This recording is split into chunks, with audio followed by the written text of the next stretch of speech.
Hello friends. Well, I've had a few responses over the last few weeks from probably Christians saying that my teachings or my videos, what I have to say about spiritualism and spirituality, clairvoyance, mediumship, the afterlife and such like, God, Jesus, that I'm leading people away from Jesus. I've been attacked in the past saying that, you know, I'm the devil's spawn and the Antichrist and all kinds of things, but you know, that's not true. And I said there's no 666 on the side of my head. There's not. Understandably, I've got nothing against any religion. I'm not religious myself in any way.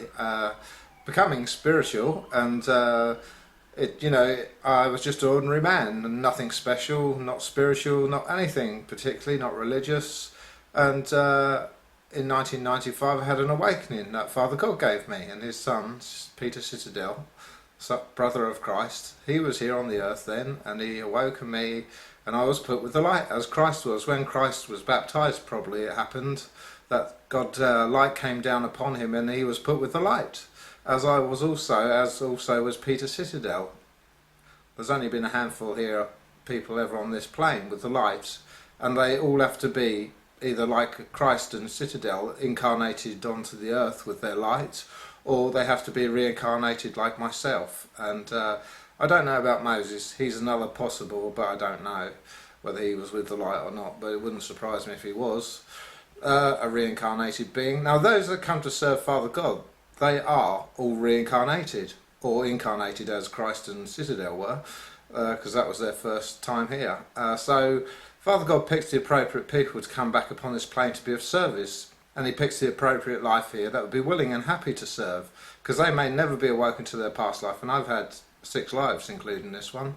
So my past life's Mark, a disciple of Christ, which I was awoken to by Peter Citadel in 1995.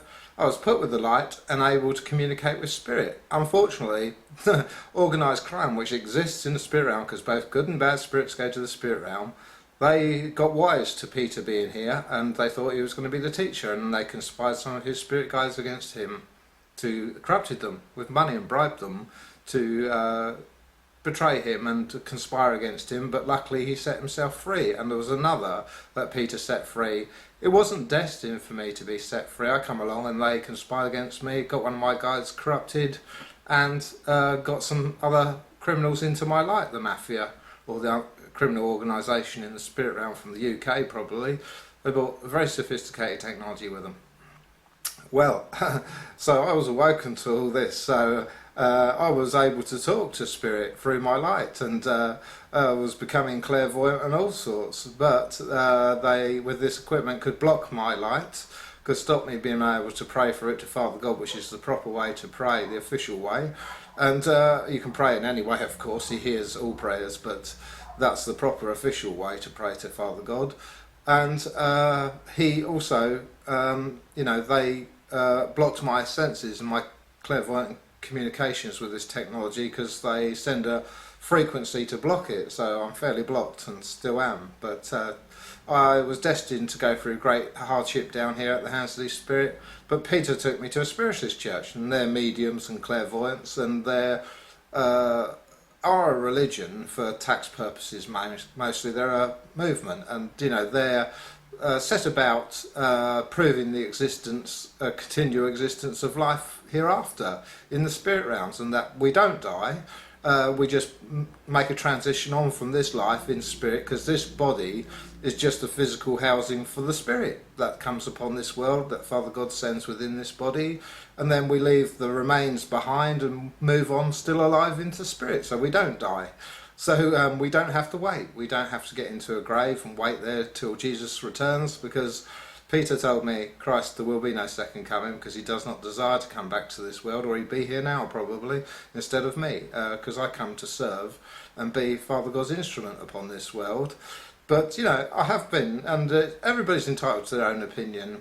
And you can see in the past, a long time in the past, that people feared, because there are evil spirit in the spirit realm, you become clairvoyant, you can be attacked. And in the old days, 2,000 years ago or more, when people were schizophrenic, which that's the same symptoms as being spiritually possessed or attacked, the same symptoms you have. So people with schizophrenia and things like that were called possessed by demons, you know, and it was evil to talk to spirits. So it was taught that you should not communicate with the dead. You know, that's waking them up from their slumber or whatever it might be, and it was evil to do that, and that's understandable. That was a primitive time when people did not have a very good understanding. Clairvoyance and mediumship in the last few hundred years has moved on greatly, and you know, mediums now know how to protect themselves better if they do it properly. There are dangers still to some, and there are a lot of people that are awoken down here that do get troubled by spirit, and there's a lot that don't. But, you know, I'm also here because there's a need for justice, the spirit realm to police its own presence upon this world, which they're all here in spirit orbs. Everybody that passes over is here in spirit orbs, and a few earthbound spirits that don't want to pass over into the spirit realm because they fear being judged, which they will not be.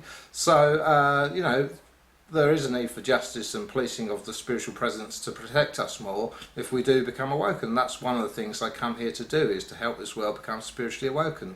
So Spiritism, Spiritualism, Mediumship, Clairvoyance, Psychism is not evil. You know, talking to spirit is not evil, and you know, God gave us this gift that we could find the latent gifts of the spirit, to develop them, to find psychic perceptions and clairvoyant abilities to communicate with spirit, because our loved ones are often with us and they try to make their presence felt, and you know, they want us to know they're there, but we're in a physical body and it slows the vibration of our spirit down and it's harder for us to hear them. But during meditation, if you do it properly in an organised group, I recommend, to develop your latent abilities of your spirit, you can start to perceive thoughts and imaginations and all sorts from spirit, until you can define it's definitely them, and you start giving messages to other people and they're going, yes, that's right, yes, that's right, yes, that's right. So you're relaying a message like a telephone from the spirit realm to a person down here,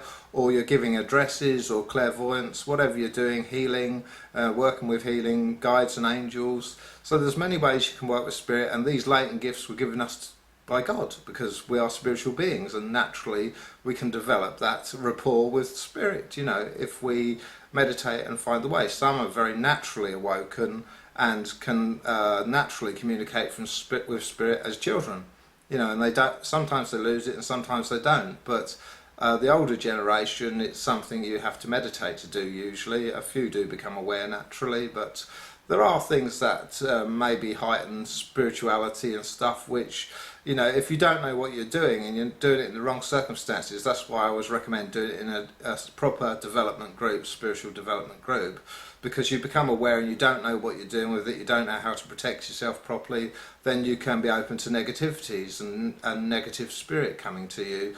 And you know, I've warned about the dangers of the Ouija board, because what you do when you play the Ouija board, you say, is there anybody out there? And you're just inviting any spirit to come to you. They're not just good spirit. You don't know how to protect yourself properly. And some people that play the Ouija board do get a bad spirit come along because they are inviting them, basically. And, you know, they start communicating with them, seem friendly enough, and then they turn bad. You know, because as that person keeps developing, their latent abilities develop, and quite often they can start perceiving in the mind spirit thoughts, imaginations, and even of voices. You know, because spirit can communicate in several different ways to us through feelings and different senses. So it's something that's not bad to do, it's just best done in the proper way, and you know, there's nothing evil about it at all, because it's a God-given gift. So that's what you got to believe. And you know, people are saying I'll go to hell for what I'm doing, but you know, there is no hell, and I know that's a fact, because I never believed in it, and Peter Citadel, he confirmed that to me. He said there is no hell, which I knew, and I never once ever believed Father God would ever let any of his children to go to such a place.